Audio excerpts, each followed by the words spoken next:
Dr. Shaw here, and welcome to another episode of Teaching Humanity Remotely. Today I want to remind you that we are what we learn, okay? So here's the deal. Our children learn what we teach them. So we need to make sure we're intentional about what we want to teach them. And I'm going to give you an example. I have a friend who's a retired teacher who's working as a substitute. And she was telling me how when she's teaching these children, they're not looking at her and they're not paying attention to her. And the only thing that they're really comfortable looking at and paying attention to is screens, various kinds of screens, whether it's the smart board in the front of the room or a screen in the lunchroom to quiet the kids down.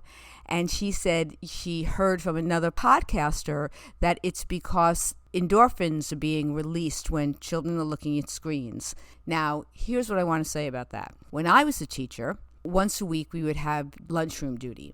And the lunchroom can get noisy because children are talking. Thank goodness children are talking to each other and having conversations. It's so important and so necessary and so organic and so authentic. Yet some teachers felt it was too noisy. So what they would do is they would put on like some sort of math song so that children can learn their math facts.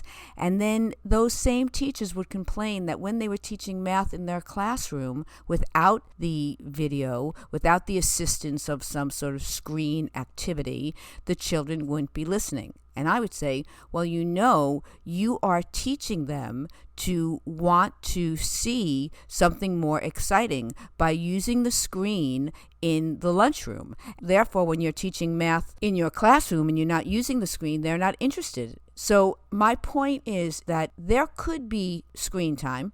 I didn't like it for young children because where I worked, even the children who were the most deprived and had the least, they all had screens at home. So for me, I felt like my teaching responsibility was to be the human being who was interacting with them. So I didn't feel that young children needed screen time.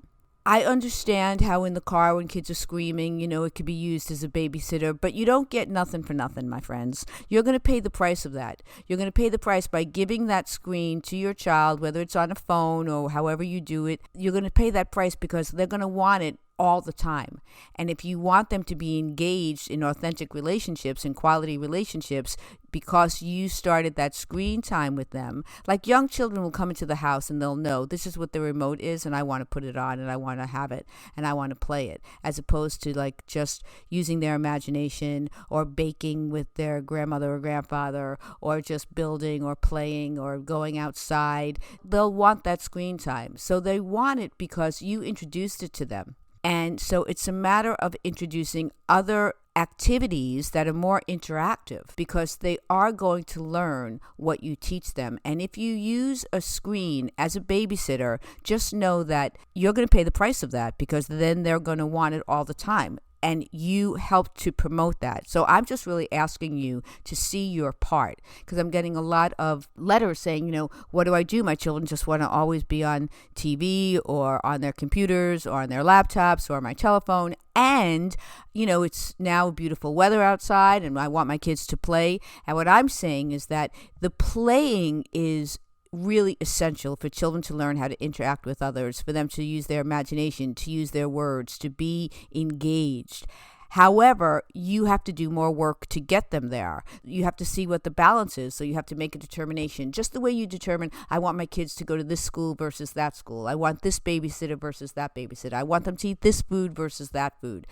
I think we all need to be more intentional about the pros and cons of screen time and how much we want our children on a screen versus being more interactive in their own life without the screen. And if you say, I need a lot of babysitting in my house, I don't have other people to do it, I need my kids to be on the screen so I can get work done, that's a choice you're making as a family and that's your value system. I have no judgment against that. However, if you're saying that you don't want your child to have that screen time, then you need to make sure that you're not promoting it because you're going to get the result that you provide. You're going to get the result that you give. In other words, if you give a lot of invitation and opportunity for screen time, you're going to get your child to really want it. But if you do other things like gardening or engaging in any other way, your child's going to want to do that. For example, my daughter always loved to go to a grandparent's house who baked. And every time she got into that house, the first thing she would do is say, are we making blueberry muffins today? Because that's what this adult did for her. That's what this adult taught her. That's what this adult modeled for her. So that's what they did together. And it was always such a highlight. So all I'm saying is be careful what you're promoting. And if you want your child to be engaged in other activities and to get the same kind of uplifting results that they think that they're getting from the release of endorphins when they're doing screen time, just make sure you're promoting what you want them to be engaged in. Very, very important. And as a teacher, I was really mindful. And my children didn't need screen time to learn math because I didn't want to promote that. You know, a smart board could be helpful that everyone's paying attention to the same thing. But, you know, I remember when we used things like that when I was in college, not when I was in kindergarten. And maybe I'm old-fashioned, but I also feel like I don't want my children to be silent at lunchtime. I want them to be talking to each other. There isn't enough socialization. There isn't enough time to talk.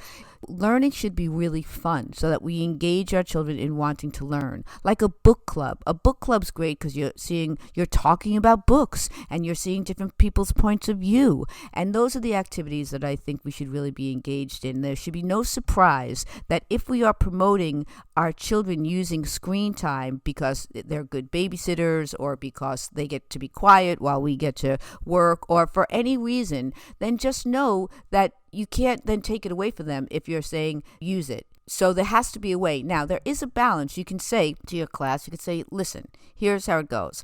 I teach you math. Then you learn the math. We talk about the ways to solve problems. We talk whether we're adding, subtracting, dividing, or multiplying. We talk about that.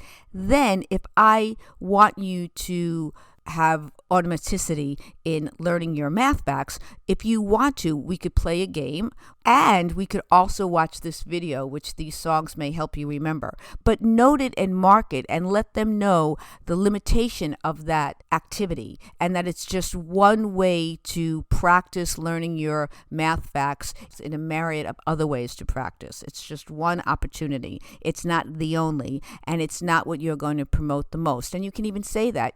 I don't want you to be addicted to thinking that the best way to learn is through a screen. I want you to learn interactively, especially when I'm teaching you in the classroom. I'm a human being, you're human beings. You know, you can note and mark it. They like that. And you can let them know why it's so important for them to be engaged in activities with each other and not just being passive with screen time. I hope this helps. Remember, your children learn what you teach them. That's really the message here. So make sure you're teaching them what you want them to learn. Be conscious about it. Be intentional. Be attentive. Okay, until next time, happy teaching and learning together.